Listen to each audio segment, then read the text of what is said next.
إن الحمد لله وحده والصلاة والسلام على من لا نبي بعده أما بعد فأعوذ بالله من الشيطان الرجيم ولا تهنوا ولا تحزنوا وأنتم الأعلون إن كنتم مؤمنين وقال الله تعالى في آية أخرى واعتصموا بحبل الله جميعا ولا تفرقوا وقال النبي صلى الله عليه وسلم إنما الإمام جنة يقاتل من ورائه ويتقى به صدق الله العظيم وصدق رسوله الكريم ونحن على ذلك لمن الشاهدين والشاكرين والحمد لله رب العالمين।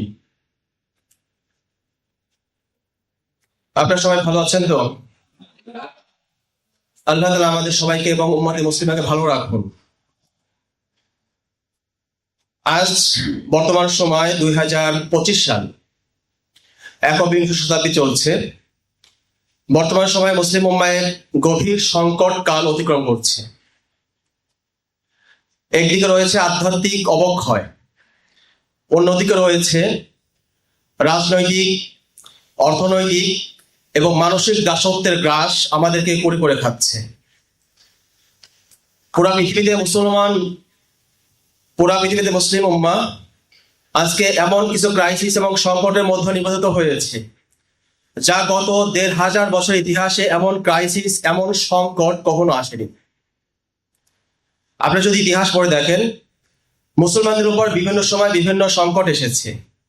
কখনো সামরিক সংকট এসেছে, কখনো অর্থনৈতিক সংকট এসেছে, কখনো জনবলের সংকট ছিল। কিন্তু বিংশ শতাব্দী থেকে শুরু হওয়া যে সংকট, যেটা একবিংশ শতাব্দী পর্যন্ত চলমান রয়েছে, এই সংকট পুরা পৃথিবীর ইতিহাসে, উম্মতে মুসলিমের ইতিহাসে সবচেয়ে ভয়ঙ্কর, সবচেয়ে দীর্ঘমেয়াদী এবং সবচেয়ে মারাত্মক একটি সংকট। এই সংকটের সাথে বিগত হওয়া কোনো সংকটের তুলনা হয় না।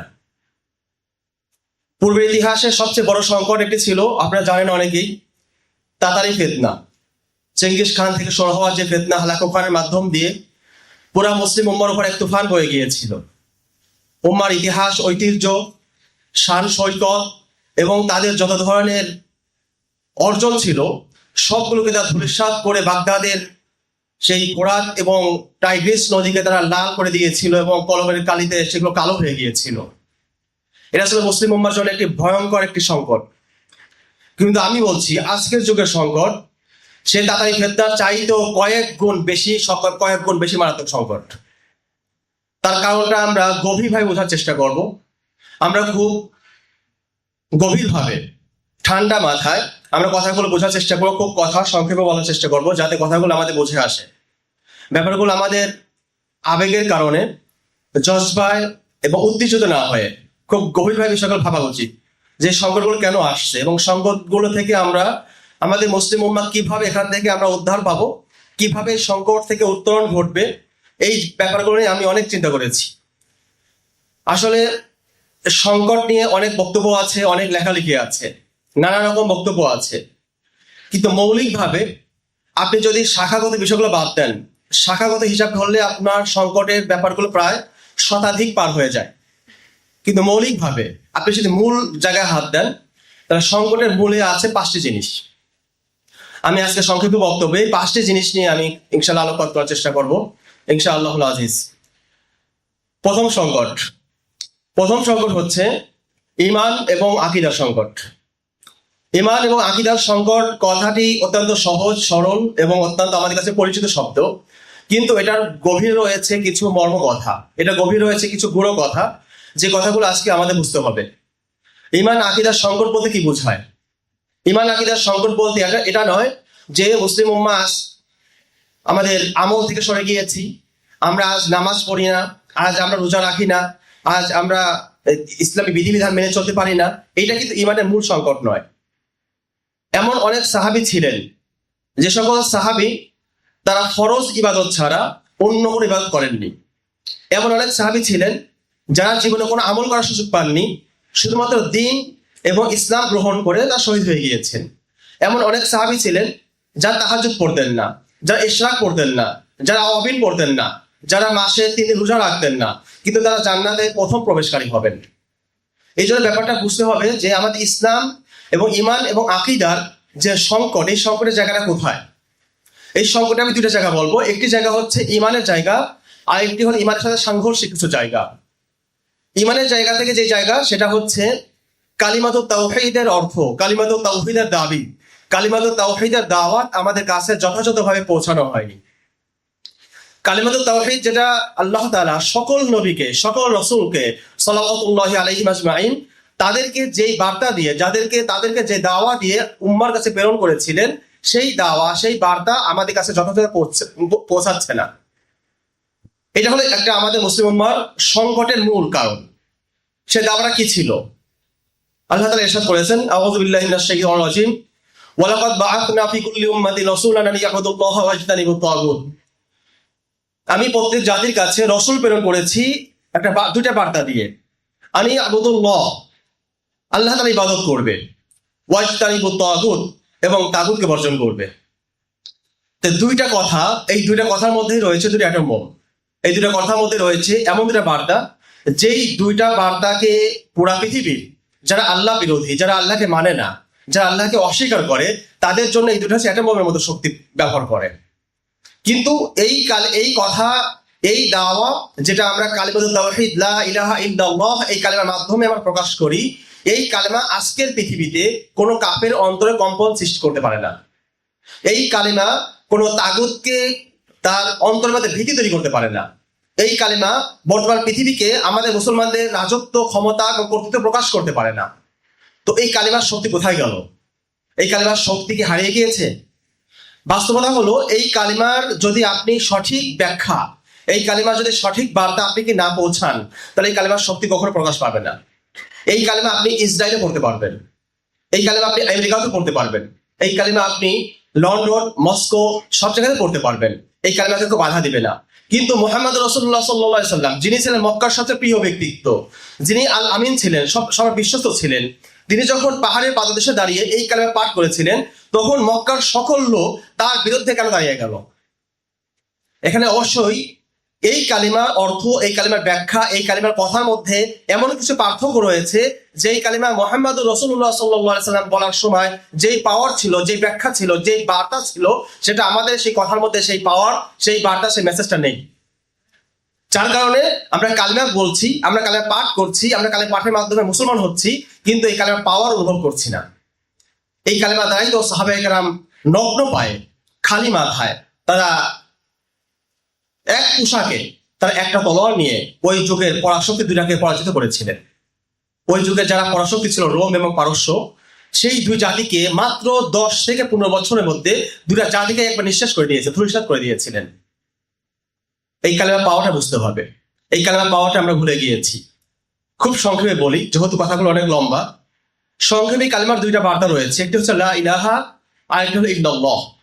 এই কথাগুলো আমাদের বোঝা দরকার যে লা ইলাহা বলতে কি বোঝায়। আল্লাহ ছাড়া কোনো ইলাহ নেই, আল্লাহ তাআলা ছাড়া কোনো মাবুদ নেই। ইলাহ কাকে বলে? ইলাহ বলা হয় এমন এক সত্তাকে, এমন এক অনুগত, এমন এক মর্যাদাবান সত্তাকে, যাকে সকল ক্ষেত্রে নিঃশর্ত আনুগত্য করা হয়।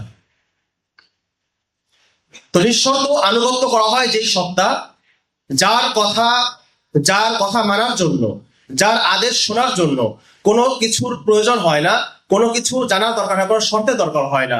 নিঃশর্ত আনুগত্য করা হয় যাকে, তাকে বলা হয় ইলাহ।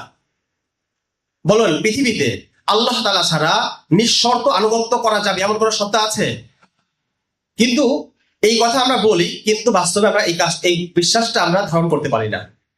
আমরা যখন বাস্তব জীবনে ফিরে যাই, আমরা যখন আমাদের জীবনে ফিরে যাই, তখন আমরা এমন অনেককে মানি যার মর্যাদা, যার স্থান আল্লাহ তাআলার উপরে হয়ে যায়। আল্লাহ তাআলার বিধান, আল্লাহ তাআলার আদেশ, আল্লাহ তাআলার বার্তা, আল্লাহ তাআলার মেসেজ যখন আমার সামনে আসে, বিপরীতে যখন কোনো তাগুতের বার্তা আসে, যখন আমার কোনো বসের বার্তা আসে, আমি যার অধীনে চাকুরি করি, তার কোনো আমার আদেশ আছে, তখন ওই আদেশটা আমার কাছে আল্লাহ তাআলার আদেশের চাইতে দামি হয়ে যায়। আল্লাহ তাআলার আদেশের চাইতে তার কথাটা বেশি গুরুত্বপূর্ণ হয়ে যায়। এই জায়গায় আমি লা ইলাহা ইল্লাল্লাহ, আল্লাহ তাআলা ছাড়া যে কাউকে মানা যাবে না, এই কালিমার বাণী, এই কালিমার মেসেজ, এই কথার উপর আমরা আমল করতে পারলাম? এটাই চলতেছে বর্তমান পৃথিবীতে, যে আমরা আল্লাহ তাআলাকে বলছি আল্লাহ তাআলা ছাড়া কোনো মাবুদ নেই, এই কথাটার ব্যাখ্যা আমরা সংকীর্ণ করে ফেলেছি। সেটা কোথায়? যে আল্লাহ তাআলা ছাড়া কোনো মাবুদ নেই, অর্থ হলো আল্লাহ তাআলা ছাড়া আমরা কারোর সামনে না মাথা নত করবো না, অর্থাৎ নামাজ পড়বো না, সিজদা করবো না, একমাত্র আল্লাহ তাআলা ছাড়া সিজদা করবো। কিন্তু আনুগত্য, রাষ্ট্র, প্রশাসন, সমাজ, ব্যক্তি, পরিবার সকল ক্ষেত্রে আমার আনুগত্য এবং আমার আত্মসমর্পণ হবে বর্তমান যে মানব রচিত যে তন্ত্র এবং মন্ত্র রয়েছে সেগুলোর জন্য। আজকের যুগের মানুষ আইন, শাসন, বিচার সকল ক্ষেত্রে তারা মানতেছে কোন বিধান? আল্লাহর বিধান না মানব রচিত বিধান? তা মানব রচিত বিধানকে যদি কোনো ব্যক্তি মানে, তাহলে সে ব্যক্তি লা ইলাহা ইল্লাল্লাহ এই কালেমা সে বিশ্বাসী হলো না, এই কালেমাকে সে বুঝেইনি। এই কালেমা না বুঝে সে একসাথে বলছে আমি আল্লাহ তাআলাকে ইলাহ হিসেবে গ্রহণ করেছি, আল্লাহ তাআলাকে একমাত্র ইলাহ হিসেবে আমি মেনে নিয়েছি। অন্যদিকে সে সকল ক্ষেত্রে একমাত্র শুধুমাত্র মৌলিক কিছু ইবাদত ছাড়া দুনিয়ার বাকি সকল ক্ষেত্রে সে আল্লাহ তাআলা ছাড়া বাকি সকল মানুষের বানানো তন্ত্র এবং মন্ত্রকে সে মেনে চলছে এবং তার সামনে মাথা নত করছে। এই জন্য আজকে এই কালেমার যে দাওয়াত, এই কালেমার যে পাওয়ার, এই কালেমার যে বার্তা, এই কথাটা আমাদের অন্তরে পতিত হয়নি, এই কথাটা আমাদের অন্তরে গ্রথিত হয়নি। যদি এই কথাটা আমাদের অন্তরে গ্রথিত থাকতো, তাহলে আজকে আল্লাহ তাআলা ছাড়া পৃথিবীর বানানো সকল আইন, সকল তন্ত্র এবং সকল মন্ত্রকে লাথি মেরে মুসলমানরা একমাত্র আইন হিসেবে গ্রহণ করতে কোরআন এবং সুন্নাহকে।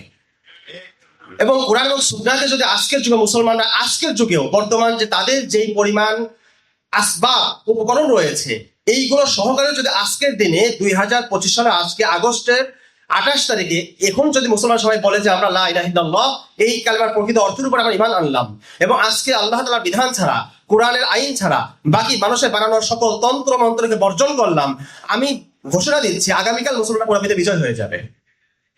তার প্রমাণ দেখেন, আল্লাহ তাআলা ইরশাদ করেছেন আউযু বিল্লাহি মিনাশ শাইতানির রাজিম ওয়ালা তাহিনু ওয়ালা তাহজানু ওয়া আনতুম লা আলাউনা ইন কুনতুম মুমিনিন। তোমরা হীনমন্য হয়েও না, দুর্বল হয়েও না, ওয়ালা তাহজানু এবং তোমরা চিন্তিত হয়েও না, পেরেশান হয়েও না। কাফেরদের অস্ত্র দেখে, মার্কিনীদের বিমান দেখে, রাশিয়ার ক্ষেপণাস্ত্র দেখে তোমরা চিন্তিত হয়েও না, তোমরা এটা নিয়ে তোমরা পেরেশান হয়েও না। আমেরিকার নানা রকম বিমান আছে, F-35 আছে, তাদের F-22 আছে, F-16 আছে, রাশিয়ার সুখোই 35 আছে, সুখোই 57 আছে। এইগুলো দেখে মুসলমানদের কোনো ভয় পাওয়ার কোনো কারণ নেই। আল্লাহ তাআলা ঘোষণা দিচ্ছেন ও আনতুম লা আলাউন, তোমরাই বিজয়ী হবে। ও আনতুম লা আলাউন আরবি ব্যাকরণ হিসেবে ও আনতুম লা আলাউন, আল আউলের শুরুতে আলিফ লাম আসার কারণে এখানে তাকিদ গুরুত্বের সাথে আল্লাহ বলেছেন ও আনতুম লা আলাউন, তোমরাই বিজয়ী হবে। শর্ত শুধু একটা, ইন কুনতুম মুমিনিন, যদি তোমরা মুমিন হও। এখন বলেন এখানে দুইটা কথা রয়েছে। একটা কথা হলো যে মুমিন যারা তারা বিজয়ী হবে। আজকের পৃথিবীতে আমরা যারা মুমিন দাবিদার আমরা বিজয়ী না পরাজিত? আমরা পরাজিত। এর অর্থ হলো আমরা মুমিন না। যদি প্রকৃত মুমিন হতাম, আল্লাহ তাআলার ওয়াদা সত্য, আমি এখানে যে দাঁড়িয়ে আছি আমার অস্তিত্ব যতটুকু সত্য তার চাইতে লক্ষ কোটি গুণ সত্য হলো আল্লাহ তাআলার দাবি।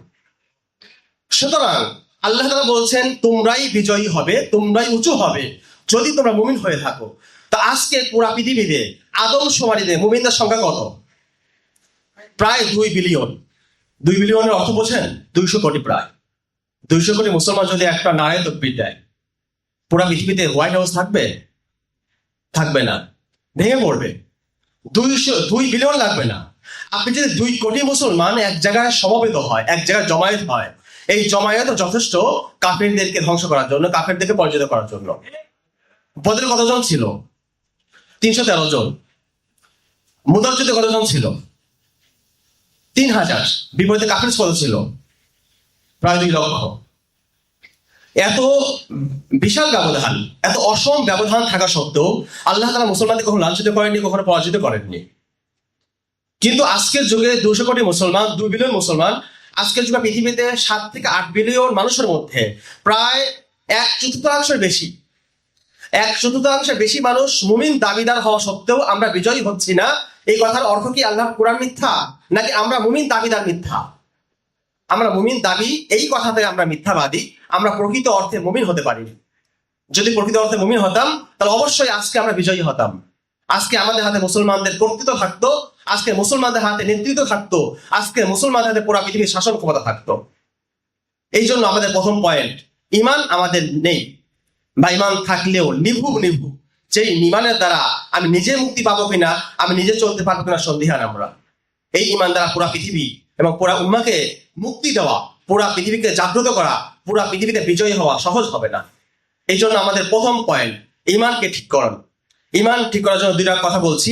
এক নম্বর হলো একমাত্র আল্লাহ তাআলাকে ইলাহ হিসেবে গ্রহণ করা।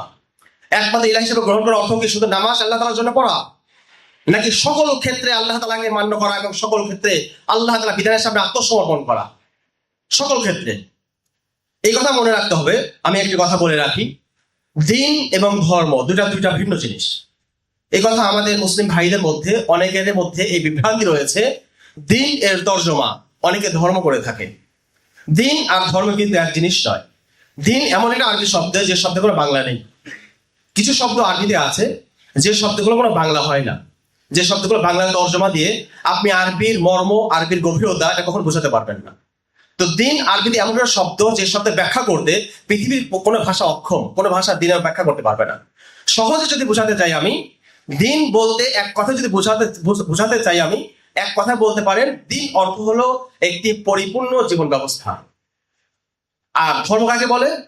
ধর্ম হলো মানুষের জীবনের ব্যস্ততার মাঝে মধ্যে সাপ্তাহিক, মাসিক অথবা বাৎসরিক কিছু নির্দিষ্ট সময়ের জন্য যে কিছু আচার কালচার, তাদের বানানো কিছু ধর্মীয় কিছু আচার এবং কালচার রয়েছে, এই আচার এবং কালচার পালন করাকে বলা হয় ধর্ম। যেমন দেখেন, হিন্দু, খ্রিস্টান, ইহুদি, বৌদ্ধ, এই ধরনের যত বাতিল ধর্ম রয়েছে, সকল ধর্মে তাদের যেই ধর্ম আছে, ধর্ম পালন কি তাদের সকল ক্ষেত্রে নাকি নির্দিষ্ট কিছু সময়ের জন্য? নির্দিষ্ট সময়ের জন্য।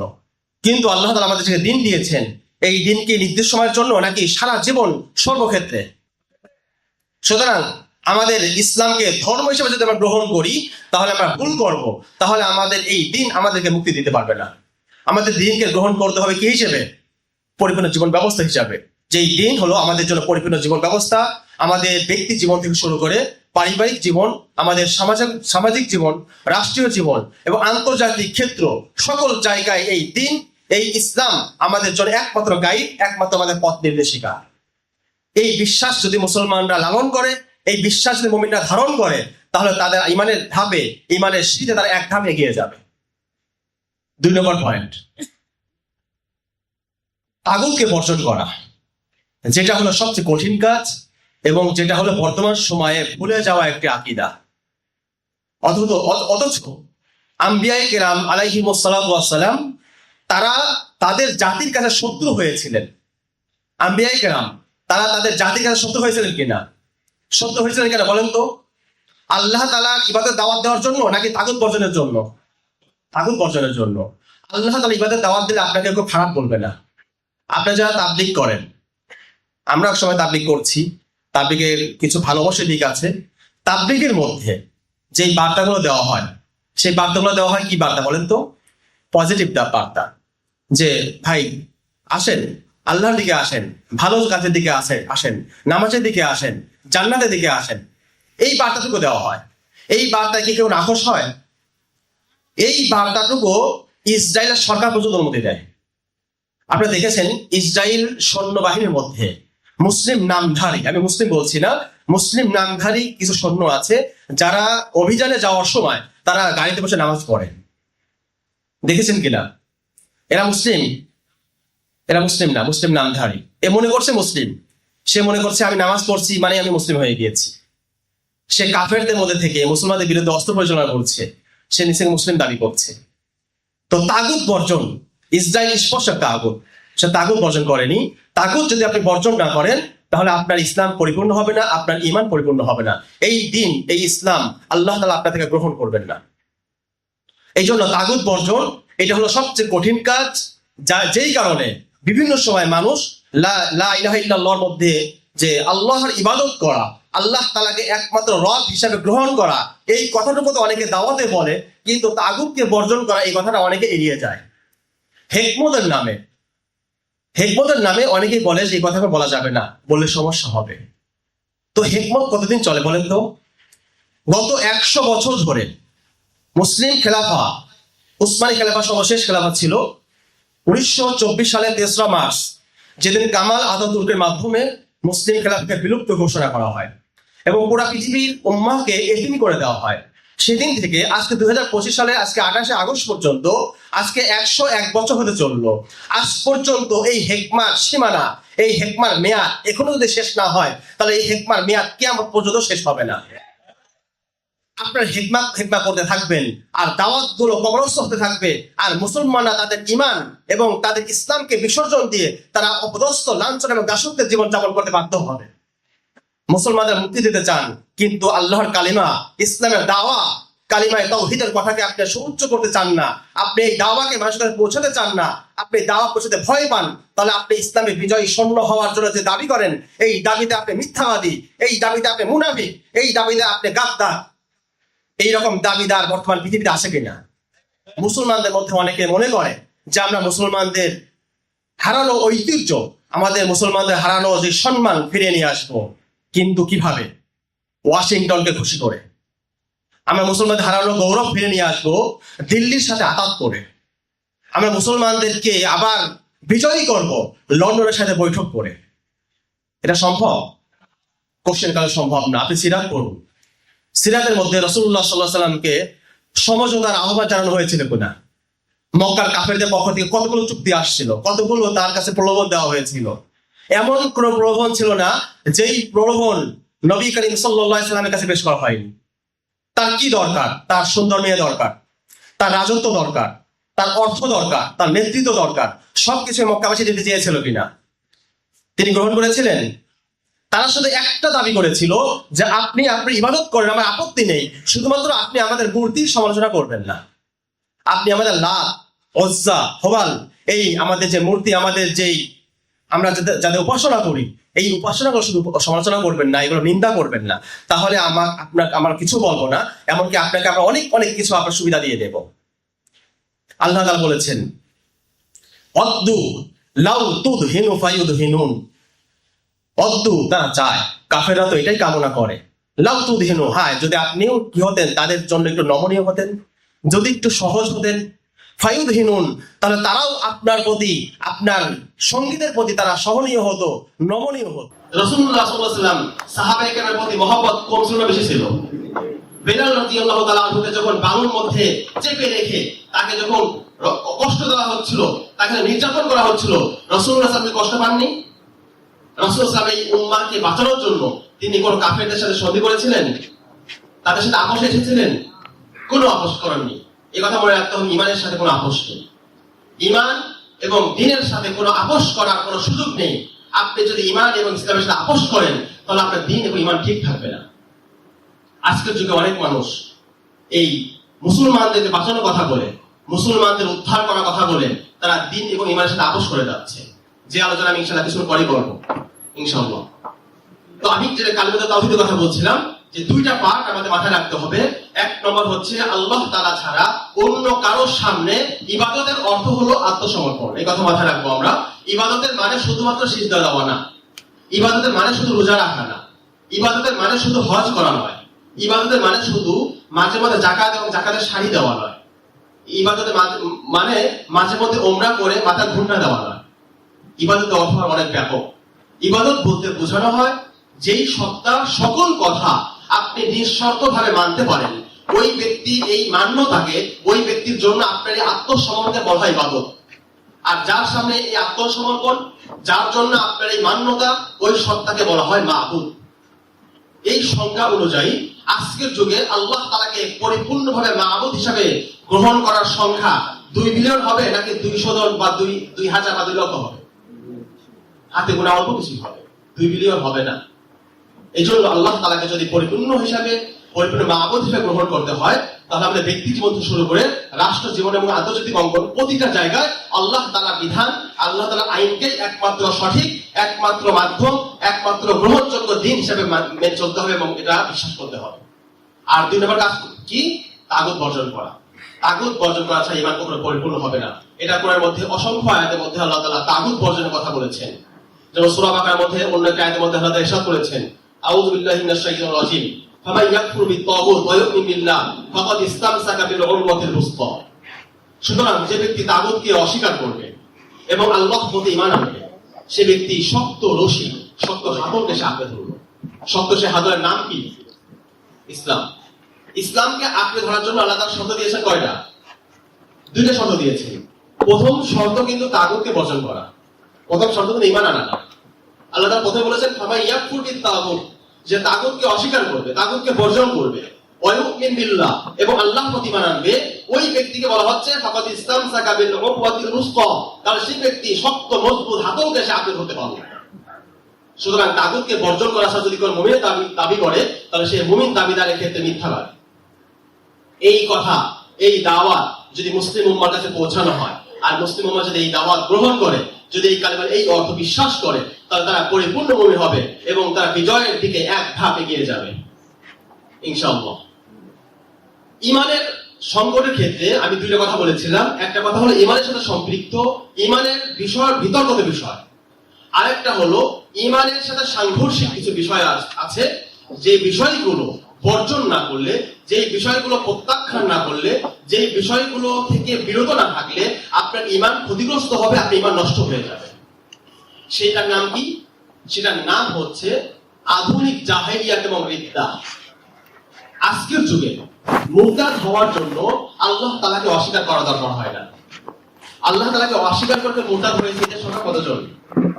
মুফতি আব্দুল্লাহ মাসুদ নামে একজন লোকের নাম শোনা যায় মাঝে মধ্যে। আরো দুইজন নাম শুনেছি যারা স্বঘোষিত নাস্তিক, যারা সরাসরি আল্লাহ তাআলাকে অস্বীকার করেছে, যারা কোরআনকে অবমাননা করে, বাজে বাজে মন্তব্য করে। এরা দেশে নাই, সম্ভবত বিদেশে চলে গেছে হয়তো। তো এই ধরনের সংখ্যা কিন্তু খুব কম, কিন্তু অঘোষিত মুরতাদের সংখ্যা আজকের যুগে আপনি হাতে গুনতে পারবেন না। আজকের যুগে অঘোষিত যারা মুরতাদ হয়ে গেছে কিন্তু আপনি জানেন না, আদম সময়তে মুসলিম, কিন্তু আল্লাহ তাআলার খাতায় সে মুসলিম নয়, সে মুরতাদ হয়েছে, এদের সংখ্যা আজকে অগণিত। এই কথাটা আমার কথা না। এক সময় শেষ জামানায় এইরকম দলে দলে সকাল বিকাল মানুষ মুমিন থেকে কাফের হয়ে থাকে। এই কথা স্বয়ং নবী করিম সাল্লাল্লাহু আলাইহি ওয়াসাল্লাম এরশাদ করেছেন। সহিহ মুসলিমের একটি হাদিসের মধ্যে এরশাদ হয়েছে, রাসূলুল্লাহ সাল্লাল্লাহু আলাইহি ওয়াসাল্লাম বলেছেন,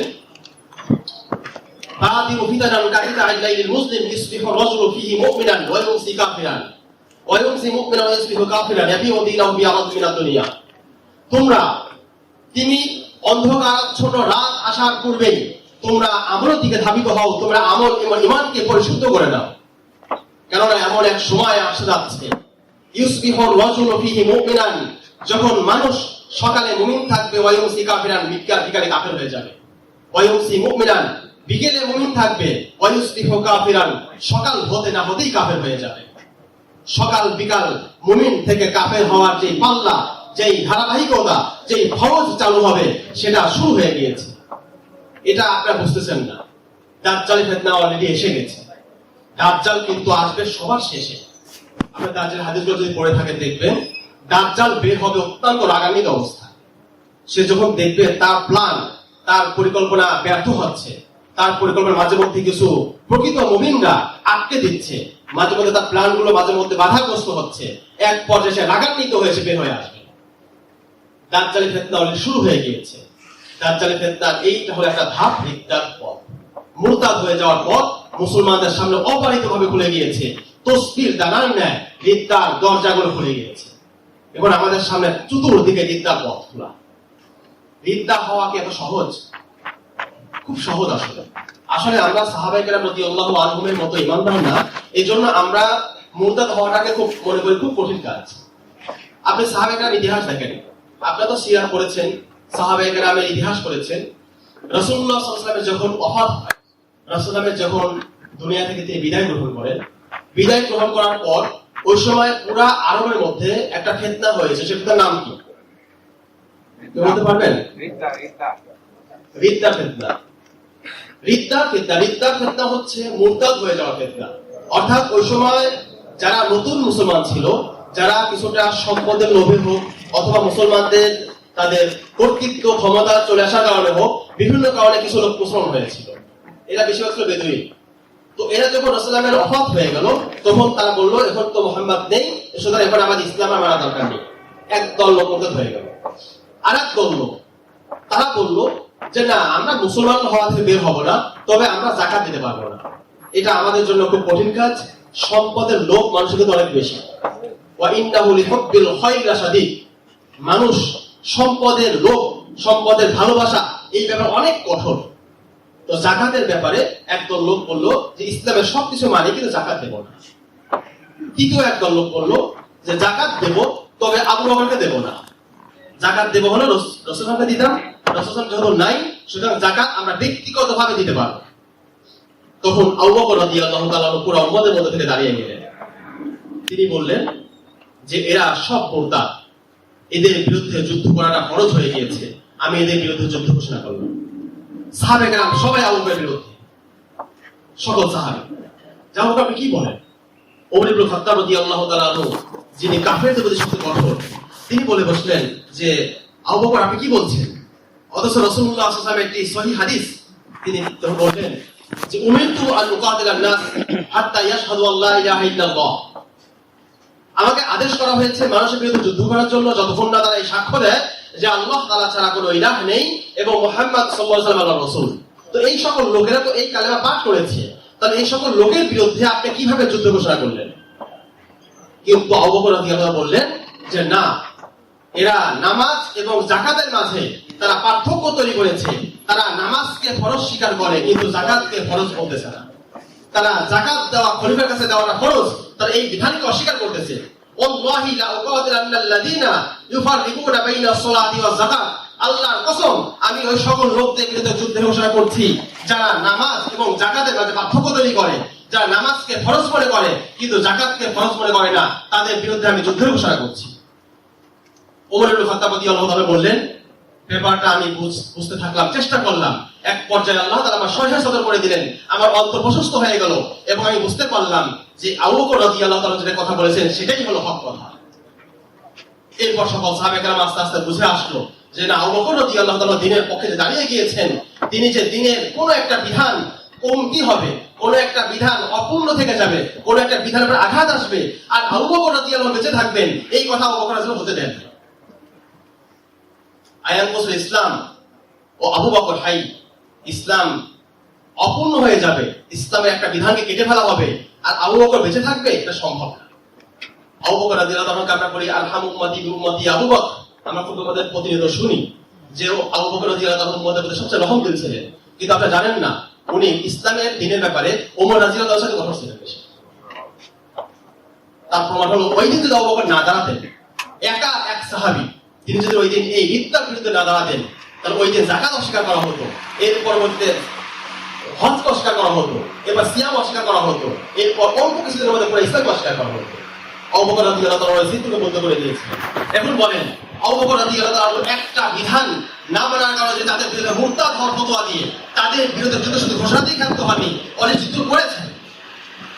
আজকের যুগে মুসলমান দাবিরা অসংখ্য সেকুলার মুসলিম রয়েছে, যারা নামাজ রোজাকে স্বীকার করলেও আল্লাহর বিধানকে অস্বীকার করে, যারা পার্লামেন্ট, সংসদ এবং আইন বিচার ব্যবস্থার ক্ষেত্রে মনে করে যে এখানে আল্লাহ তাআলার কোনো বিধান চলবে না, এখানে চলবে হলো লন্ডনের বিধান, এখানে চলবে ব্রিটিশদের আইন, এখানে চলবে মানবতন্ত্র আইন এবং এখানে চলবে গণতন্ত্রের আইন। তারা যদি ইসলামের পুরা অর্ধেক বিধান, অর্ধেকের বেশি বিধানকে অস্বীকার করে, তাহলে এক বিধানকে অস্বীকার করে যদি মুরতাদ হয়ে যায়, তাহলে অধিকাংশ বিধানকে অস্বীকার করে তারা মুরতাদ না, তারা মুসলিম থাকবে।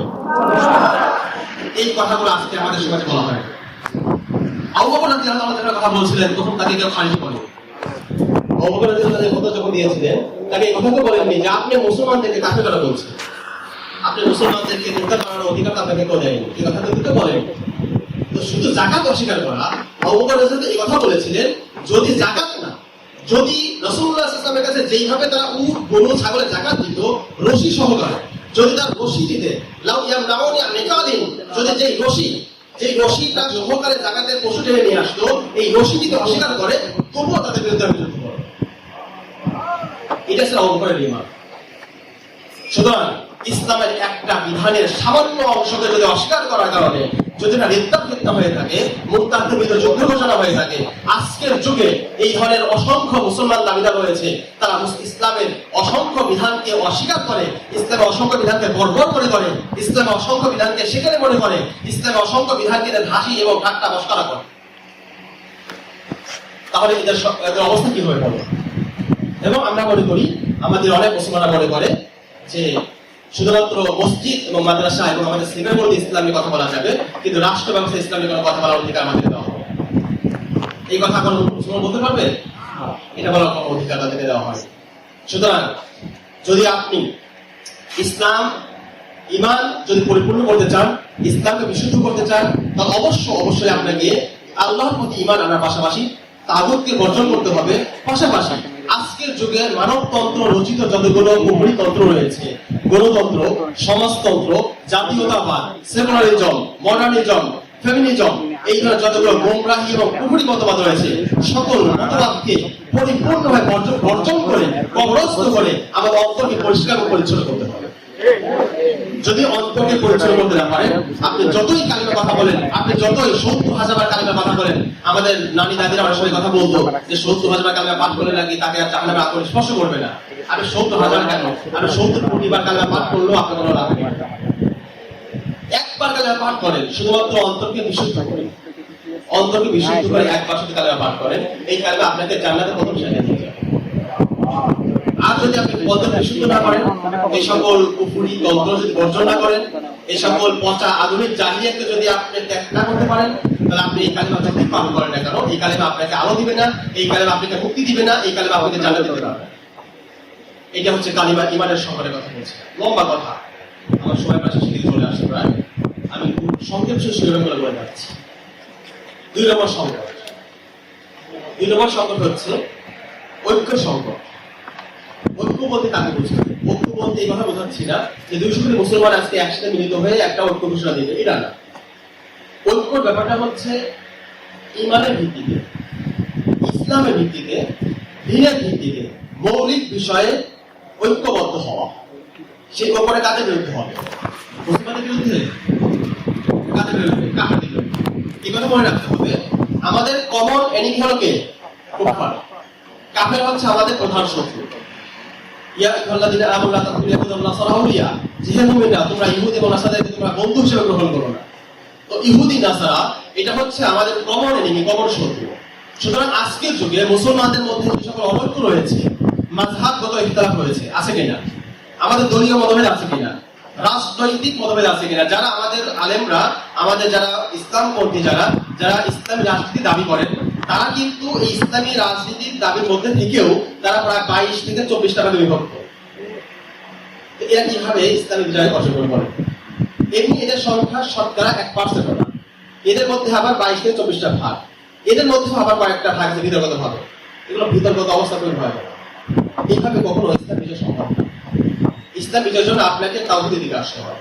আপনি যদি প্রকৃত তাওহীদ লালন করেন, বিশ্বাস করেন, আপনার মুমিন ভাইদের প্রতি আপনার রহম আসবে, আপনার তার ভুলগুলোর প্রতি আপনার দরদ আসবে, তাকে সংশোধনের প্রতি আপনার মনোনয়ন তৈরি হবে, এবং তাকে কোনো ধরনের কষ্ট দেওয়া, তাকে নিয়ে কোনো হাসি ঠাট্টা করা, তার বিরুদ্ধে কোনো ধরনের গালিগালাজ এবং সমালোচনা করা, এগুলো অটোমেটিক আপনার দেশে চলে যাবে যদি আপনি তাওহীদের ভিত্তিতে আপনার ঐক্য এবং আপনার ঐক্যের পথে আসে। এই জন্য ঐক্যের জন্য আপনার মেইন জরুরি হচ্ছে তাওহীদের ভিত্তিতে ঐক্য হওয়া, এবং এই ঐক্যটা হবে কাফেরদের বিরুদ্ধে। কোন মুমিনের বিরুদ্ধে, কোন মুসলমানদের দলের বিরুদ্ধে কোন সময় আমাদের শক্তি, আমাদের কলম, আমাদের জবান এবং আমাদের হাত যেন ব্যবহার না হয়। এই বিষয়ে আমরা সবাই একমত থাকবো ইনশাআল্লাহ। মুসলমানদের বিরুদ্ধে আমাদের হাত যেন কখনো না হয়, যথাসম্ভব। সালাউদ্দিন আইয়ুবী রাহিমাহুল্লাহ তিনি মুসলমানদের বিরুদ্ধে যুদ্ধ না করার অনেক চেষ্টা করেছেন, বাধ্য হয়ে মাঝে মধ্যে তিনি যুদ্ধে জড়িয়েছেন, এবং এটার জন্য বাইতুল মাকদিস বিজয় হতে তার অনেক সময় লেগেছিল। তো মাঝে মাঝে দরকার হবে, খুব প্রয়োজন। কিন্তু আমাদের মেইন আকীদা, আমাদের মূল আকীদা থাকবে যে মুসলমানদের বিরুদ্ধে আমরা যত সম্ভব কি করবো, আমাদের হাতকে গুটিয়ে রাখবো, আমাদের জবানকে সংযত রাখবো, এবং আমাদের আচরণ, আমাদের কথাবার্তা যেন মুসলমানদের বিরুদ্ধে না যায়। আজকে দেখেন পুরা কুফফার জোট আজকে একজোট কিনা? আজকে মুসলমানরা কয়টা বিরুদ্ধে বিভক্ত? 57টা মুসলিম রাষ্ট্র। যদি রাষ্ট্র ইসলামিক কনসেপ্ট না, এটা জাতীয়তাবাদের একটা লক্ষণ। তো আজকে 57টা ভাগে মুসলমানদের ভাগ করে দেওয়া হয়েছে, এবং আমাদের আবেগ, বিবেক এবং আমাদের যে সকল ভালোবাসা 57টা ভাগে বিভক্ত করে দেওয়া হয়েছে। আর এখানে জন্য আমাদের অন্তর কাঁদে, মাঝে মধ্যে কাঁদে, যখন আমরা কিছু শুনি, দেখি, তখন একটু কাঁদে, কিন্তু এরপর আমি ভুলে যাই, কারণ তারা তো আমার ভাই না, তারা তো আমার বোন না, তারা তো আমার আত্মীয় না, তারা হলো পরদেশী মুসলিম। এই বিশ্বাস তৈরি করেছে জাতীয়তাবাদ। জাতীয়তাবাদের জাহিলিয়াত দেশে আমাদের কাছে আল ওয়ালা বাড়ার আকীদা নষ্ট করে দিয়েছে, যার কারণে আরাকানে মুসলমানের জন্য এক ধরনের আমার আবেগ, বাংলাদেশের মুসলমানের জন্য আরেক ধরনের আবেগ। এই আবেগের পার্থক্য তৈরি করেছে আমাদের জাতীয়তাবাদ। এই জন্য মুসলমানদের মধ্যে যে এই যে তাফরিক, এই যে বিচ্ছেদ, এই যে বিভাজন, এই বিভাজনের কারণে মুসলমানরা আজকে সামরিকভাবে যত শক্তিশালী হোক না কেন, মুসলমানরা আজকে বিজয় হওয়ার সুযোগ নেই। তুরস্কের সামরিক শক্তি কিন্তু অনেক। আজকে বিশ্ব পাওয়ার র্যাঙ্কিং এর অবস্থা সম্ভবত 8 নম্বরে আছে। আপনার আশ্চর্য হবে, পুরো পৃথিবীতে তুরস্কের অবস্থা সম্ভবত 8 নম্বর। পাকিস্তান 11-12 নম্বরে আছে, ইরান আছে, মিশর আছে।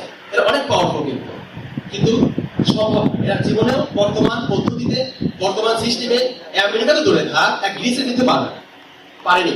আপনি গত 10 বছর ইতিহাস দেখেন, এক গ্রিসের বিরুদ্ধে তুরস্ক পারতেছে না, সম্ভব না। কেন? যে কথা বলছিলাম যে কুফফার বিশ্ব সবাই ঐক্যবদ্ধ। কুফফারদের বর্তমানে যেটা বড় জোট আছে, একটা জোট হচ্ছে ইউরোপীয় জোট। ইউরোপের রাষ্ট্রে তাদের মধ্যে এক দেশ থেকে এক দেশে যাওয়ার জন্য কোনো ভিসা লাগে না, এটা জানেন আপনারা? তারা কিন্তু একজন, তাদের মধ্যে ভৌগোলিক কারণে তারা সীমানা নির্ভর করেছে ঠিক, কিন্তু তারা নিজেদের মধ্যে একটা ইউনিটি তৈরি করেছে, তারা একটা ঐক্যবদ্ধ তৈরি করেছে যে তারা যদিও বাহ্যতে তারা ভিন্ন ভিন্ন দেশ, কিন্তু তারা সবাই একজন। তাদের আরেকটা জোট আছে, সে জোটের নাম বলতে পারবেন কেউ? ন্যাটো জোট। এটা হচ্ছে পৃথিবীর মধ্যে সবচেয়ে ভয়ঙ্কর, সবচেয়ে মারাত্মক এবং মুসলমানদের জন্য সবচেয়ে ক্ষতিকর এবং সবচেয়ে আমাদের জন্য যে চ্যালেঞ্জ, আমাদের বিরুদ্ধে চ্যালেঞ্জ আসবে, যেটা আসতেছে বা বর্তমানে আসতেছে, এটা হচ্ছে ন্যাটো জোট। এই ন্যাটো জোট আজকে আমেরিকার নেতৃত্বে পুরা ইউরোপীয় এবং এদিকে অস্ট্রেলিয়া, জাপান, এদিকে দক্ষিণ কোরিয়া, এগুলোকে সাথে রেখে তারা বেশ কিছু জোট করেছে। এই জোটগুলোর মাধ্যমে পুরা মুসলিমদের বিরুদ্ধে তারা যে ওয়ার অন টেরর এবং সন্ত্রাসের বিরুদ্ধে যুদ্ধ ঘোষণা দিয়েছে। এই সন্ত্রাসবাদ বলতে কি বোঝানো জানেন আপনারা? একবারে পিওর ইসলাম। সন্ত্রাসবাদ এটা তার উদ্দেশ্য, ওদের বক্তব্যে, ওদের বেশ কিছু রাজনৈতিক নেতাদের বক্তব্যে ক্লিয়ারলি মেসেজ আছে যে ওরা সন্ত্রাসবাদ বলতে ওরা ইসলাম বুঝিয়েছে। তো কাফেররা কিন্তু ইসলামের বিরুদ্ধে ঐক্য তৈরি করে, তার ন্যাটো তৈরি করে, ইউরোপিয়ান ইউনিয়ন তৈরি করে, তার মুসলমানদের বিরুদ্ধে তাহলে লড়ে যাচ্ছে। আর মুসলমানদের মধ্যে আমাদের 57 রাষ্ট্র দূরে থাক, আমাদের বাংলাদেশে দূরে থাক, বাংলাদেশে ইসলামপন্থীদের মধ্যেও হাজারো ভাগ। এই ভাগের মাধ্যমে আপনি কখনো বিজয় আশা করতে পারেন না। এই বিজয়ের আমাদের সূচনা, আমাদের বীজ রোপণ করতে হবে একেবারে ইমানের জায়গা থেকে, আমাদের তাওহীদের জায়গা থেকে। তাওহীদের জায়গাটা আমরা ক্লিয়ার করি, এই বীজ আস্তে আস্তে অঙ্কুরিত হয়ে যাবে, এটাকে আস্তে আস্তে গাছ চারা বড় হবে। এই গাছের মাধ্যমে একদিন ইনশাআল্লাহ বিজয় অর্জন হবে। এই জন্য এই সকল পরিচিত কসমেটিক ঐক্যের মাধ্যমে আমরা কোনো দিন বিজয় আশা করি না। 3 নম্বর পয়েন্ট হচ্ছে নেতৃত্ব সংকট। আজকের যুগে মুসলমানদের যাও বা সামরিক শক্তি, যাও বা অর্থনৈতিক শক্তি, আমাদের প্রযুক্তিগত শক্তি, অনেক কিছু আছে আমাদের, কিন্তু আমাদের কোনো নেতা আছে? আমাদের কোনো যোগ্য নেতা নেই। এই জন্য আমাদের মধ্যে যোগ্য উপযুক্ত নেতা তৈরি করতে হবে, নেতৃত্ব তৈরি করতে হবে। এই নেতার জন্য আমাদের অনেকগুলো কাজ আছে। নেতৃত্ব কিভাবে তৈরি করতে হয় রাসূল সাল্লাল্লাহু আলাইহি ওয়াসাল্লাম পড়েন, এই প্রত্যেকটা পয়েন্টের পরে আলাদা আলোচনা দাবি রাখে, প্রত্যেকটা পয়েন্টে প্রায় 1 ঘন্টা আলোচনা দাবি রাখে। আমি শুধু শিরোনামগুলো বলে যাচ্ছি, যত সময় পাই। নেতৃত্বের সংকট, এই নেতৃত্ব তৈরি করতে কিভাবে? নেতৃত্বের জন্য প্রথম শর্ত হলো নেতৃত্বের কোনো লোক থাকা যাবে না। আজকের যুগে যারা ইসলামপন্থী নেতা যারা আছে, নেতৃত্বের কোনো লোক আছে না নাই? এটা নিয়ে মারামারি হয় কিনা, এটা নিয়ে নিজেদের মধ্যে দ্বন্দ্ব হয় কিনা, দল ভাগ হয়ে যায় কিনা। অথচ ইসলামের প্রথম নির্দেশনা হলো নেতৃত্বের প্রতি লোক থাকা যাবে না। কিন্তু আমরা ইসলামের এই প্রথম যে শর্ত, এই শর্তটাকে আমরা নষ্ট করে দিয়েছি। আমরা ইসলামের নেতা হওয়ার জন্য আমরা ইসলাম এই নেতা দিয়ে আমরা অনেক কিছু করতে চাচ্ছি। এটা নেতা হবে না, এটা দ্বারা ইসলাম কখনো বিজয় হবে না। যে নেতৃত্বের জন্য লোকহীন, আপনার কোনো লোক থাকতে পারবে না। আপনার আমানতদারিতা, আপনার সততা, এগুলো থাকবে। পাশাপাশি দূরদর্শিতা, আপনি যদি দূরদর্শী না হন, আপনি আবেগী হন। মানুষ আবেগী অনেক ভাই আছে, আবেগের থেকে অনেক কিছু করে ফেলে। আসলে আবেগ দিয়ে আজকের যুগে কিছু করতে পারবেন না। এটা খুবই তিক্ত বাস্তবতা। আপনারা হয়তো নাকশ হতে পারেন, কিন্তু আবেগের দ্বারা আজকের পৃথিবীতে কিচ্ছু সম্ভব। এটা আমাদের মাথার মধ্যে খুব ভালোভাবে সেট করে নিতে হবে যে আবেগকে বিসর্জন দিয়ে, আবেগকে বাদ রেখে বাস্তবতার আলোকে আজকে পৃথিবীতে বর্তমানে কি চলতেছে, আজকে বর্তমানে কি চাচ্ছে, এই চাওয়াটাকে বাস্তব চিন্তা দিয়ে, বাস্তব মেধা দিয়ে উদ্ভাবন করে সেই অনুযায়ী যদি আপনি নেতৃত্ব তৈরি করতে না পারেন, তাহলে আপনার নেতা এরকম হাজার হাজার আসবে আর যাবে, কিন্তু আপনাদের কোনো পরিবর্তন হবে না। এই জন্য সঠিক নেতৃত্ব জায়গা তৈরি করতে হবে। 4 নম্বর সংকট হচ্ছে সামরিক সংকট। সামরিক সংকটটা কি? সামরিক সংকটটা অনেক লম্বা আলোচনা। সামরিক সংকটের অর্থ এটা না যে আমাদের অস্ত্র নেই। মুসলিম বিশ্বের এখন অনেক অস্ত্র আছে। আমি গুরুত্বপূর্ণ কথা বলছিলাম, এই এছাড়া মুসলিম বিশ্বের অনেকের কাছে অনেক ধরনের অস্ত্র এবং তাদের প্রযুক্তি, তাদের অনেক ধরনের কোম্পানি আছে। তো সামরিক সংকট বলতে মেইন যে প্রবলেম সেটা হচ্ছে মানসিকভাবে আমরা অলরেডি পরাজিত হয়ে আছি। আমরা আমেরিকাকে অজেয় মনে করি, অপরাজয় মনে করি। আমরা মনে করি যে আমেরিকাকে হারানো সম্ভব না। আমরা মনে করি যে ইসরায়েলকে হারানো সম্ভব না। আমরা মনে করি রাশিয়াকে হারানো সম্ভব না। এই যে একটা পরাজিত মানসিকতা, এটাই আমাদের সামরিক ক্ষেত্রে প্রথম পরাজয়। এটা সামরিক ক্ষেত্রে প্রথম ব্যর্থতা। আপনার সামরিক যারা ইতিহাস পড়েছেন বা সামরিক নিয়ম জানেন, যুদ্ধের মধ্যে যদি কোনো দল অন্তর্দিক থেকে মানসিকভাবে যদি প্রথমেই নিজেদেরকে পরাজিত মনে করে ফেলে, তাহলে তারা যুদ্ধ অর্ধেক পরাজয় হয়ে যায়। তো আমরা মুসলমানরা অলরেডি অর্ধেক পরাজিত হয়ে আছি। এই জন্য আমাদের এই মানসিক জায়গাটা ফিরে আনতে হবে যে আমরা বিজয় হওয়া সম্ভব। এই কথা জিকির করতে হবে, প্রতিদিন আপনি একসাথে জিকির করবেন যে আমরা এটা বিজয়ী হব। এটা জিকির করা জরুরি আমাদের। এই কথা ফিরে আনতে হবে, আমাদের মাথায় সেট করতে হবে। এটা ফিরে না নিয়ে আসলে আপনি যত অস্ত্র নিয়ে আসেন, আপনি সামনে অস্ত্র নিয়ে আসা ভাবে পারবেন না। তাদের ইতিহাস দেখেন, তাদের ইতিহাসের মধ্যে একজন ব্যক্তিকে যখন তাতারি একজন লোক বললো যে তুমি এখানে দাঁড়াও, আমি আমার হাতে কোনো তলোয়ার নেই, আমি আমার বাসায় গিয়ে তলোয়ার নিয়ে আসবো, তোমাকে এরপর তোমাকে হত্যা করবো। তো ওই লোকটাকে চেয়ারে বসে রাখছে, বাধেও নেই, ওই লোকটা বসে আছে। ওই তাতারি সেই লোকটা তার ঘরে গিয়ে তলোয়ার নিয়ে আসলো, নিয়ে এসে তারপর লোকটাকে গর্দানে নিয়ে গেল। এই লোকটার এতটুকু বোধ ছিল না যে আমি এখন দৌড়ে পালিয়ে যাই। সে এতটা ভীত সন্ত্রস্ত হয়ে গেছে, সে মনে করছে যে আমার আর কিছু করার নাই। তাতারি যখন বলতেছে যে বসে থাকতে হবে, সেটা বসে থাকা আমার জন্য মাস জরুরি, আমার এখানে পালানোর কোনো অপশন নেই। এটা ছিল পরাজিত মানসিকতা। আজকের যুগেও আমাদের আমেরিকা, ইউরোপ, রাশিয়া, এদের যে প্রভাব, এদের সামরিক শক্তির কারণে আমাদের মানসিক ভাবে আমরা অনেক পরাজিত হয়ে গেছি। পাশাপাশি আরেকটা পয়েন্ট খেয়াল রাখবো আমরা, সামরিক অর্থ অস্ত্র এখন নাই আপনাদের, কিন্তু শারীরিক ভাবে আপনাকে এরকম প্রস্তুতি গ্রহণ করেছেন। আল্লাহ বলেছেন যে সামর্থ্য অনুযায়ী, তোমাদের সামর্থ্য অনুযায়ী প্রস্তুতি গ্রহণ করো। আমাদের সামর্থ্য অনুযায়ী আপনি দৌড়ান, হাঁটেন, সাঁতার কাটেন, মার্শাল আর্ট দেন, জিম করেন, নিজে কাজ নিজে করতে পারেন, অধিকাংশ জব আসবে না। আমরা সবাই এখন বিলাসী হয়ে গেছি। আমরা সবাই এখন ভালো ভালো গাড়িতে চড়ার চেষ্টা করি। আমরা আধা কিলোমিটার দূর রিক্সা যাওয়ার চেষ্টা করি।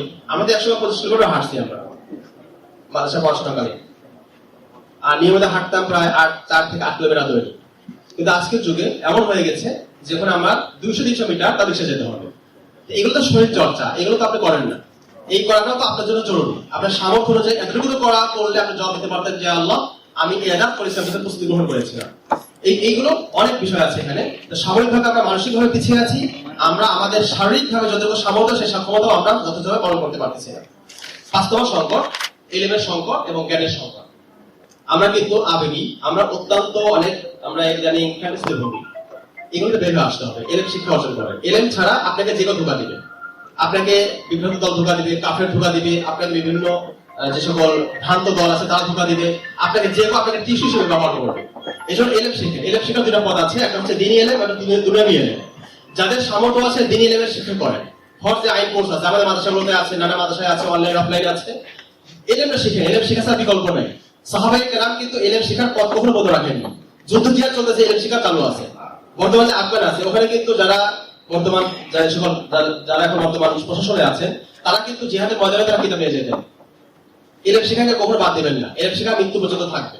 এই জন্য এলএম শিক্ষা এটা খুব জরুরি আজকের যুগের সংকট কাটানোর জন্য। এলএম শিক্ষা বর্তমানে আমাদের ভাইরা এই ব্যাপারে উদাসীন, আমাদের ভাইয়ের ব্যাপারে খুবই গাফেল, এলএম শিখতে চায় না, শুধু জিহাদ করে শুধু মরে যেতে চায়। এটা কিন্তু মেন কাজ না। জিহাদ করে মরে যাওয়া অবশ্যই সবের কাজ, কিন্তু এটা মেন টার্গেট না। মেন টার্গেট তো আল্লাহর দ্বীনকে প্রতিষ্ঠা করা। এটার জন্য আপনার প্রস্তুতি লাগবে না, নাকি আমরা প্রস্তুতি সবাই গুণ হয়ে গিয়ে শহীদ হয়ে যাবো, এটা কি কাজ? এটা কাজ না। এই জন্য আমাদের এলএম শিক্ষা এটা খুব জরুরি। এলএম শেখার জন্য বলছে দিনের ক্ষেত্রে আপনার ফরজে আইন শিক্ষা প্রত্যেকের জন্য জরুরি। আর সামর্থ্য থাকলে আপনারা আলেমের যদি হতে পারেন আরো বেশি ভালো হবে। আর যারা জেনারেল যারা আছেন, তার আজকের যুগের জন্য যে সকল বিষয় জরুরি, আজকের যুগের জন্য যেগুলো প্রয়োজনীয়, এই সকল বিষয় শেখেন। অপ্রয়োজনীয় বিষয়গুলো শিখবেন না। এই যে বিভিন্ন আপনাদের ইতিহাস আছে, বিভিন্ন ধরনের আপনাদের বাংলা মিডিয়াম আছে, বিভিন্ন ধরনের আপনার সমাজ বিজ্ঞান আছে, এগুলো কোনো প্রয়োজনীয় বিষয় না। আপনি আজকের যুগে শিখবেন এআই শিখবেন, আপনি আজকে শিখবেন সাইবার সিকিউরিটি শিখবেন, আপনি আজকের যুগে শিখবেন হয়তো আপনার ইঞ্জিনিয়ারিং শিখবেন, আপনি মেডিকেল শিখবেন, যেগুলো আজকের যুগের সামনে দরকার হবে। আপনারা বিশ্বাস করেন আগামীতে পুরো পৃথিবীতে একটা মহা যুদ্ধের সম্মুখীন হতে যাচ্ছে। এবং বর্তমান আমেরিকা, রাশিয়া, জাপান এবং বিভিন্ন রাষ্ট্র এবং তুরস্ক পর্যন্ত তার নানা রকম ব্যাংকার তৈরি করতেছে। কিন্তু তো সামনে কি হবে আমরা জানি না, আমরা আগে খবর বলতে পারি না। কিন্তু বর্তমান প্রস্তুতি থেকে মনে হচ্ছে আগামীতে নানা ধরনের সংকট, বড় ধরনের এক সংকট আসছে পুরো বিশ্ব জুড়ে। এই জন্য এখন থেকে যদি আপনারা এই ব্যাপারে প্রস্তুতি গ্রহণ না করেন, এইভাবে যদি আপনারা আগে থেকে যদি অনুসন্ধান এবং এই ব্যাপারে আগে থেকে যদি পুরোপুরিভাবে প্রিপারেশন না নেন, তাহলে মারাত্মক এক সংকটে পড়বেন, যে সংকট আপনার ইমানকে নষ্ট করতে পারে, আপনার জীবনকে নষ্ট করতে পারে। এই জন্য এখনই সময় আমাদের যে 5টা সংকট করলাম, এই সংকট গুলোর জন্য আমরা কাটিয়ে উঠতে পারি এবং আমরা যেন পরিপূর্ণ মুমিন হয়ে এই পৃথিবীতে আল্লাহর দ্বীন এবং তার বিধানকে প্রতিষ্ঠিত এবং বিজয়ী করতে পারি। আল্লাহ তাআলা আমাদেরকে সেই তৌফিক এবং ইনায়াত দান করুন। ওয়া আখিরু দাওয়ানা আলহামদুলিল্লাহি রাব্বিল আলামিন। আসসালামু আলাইকুম ওয়া রাহমাতুল্লাহি ওয়া বারাকাতুহু।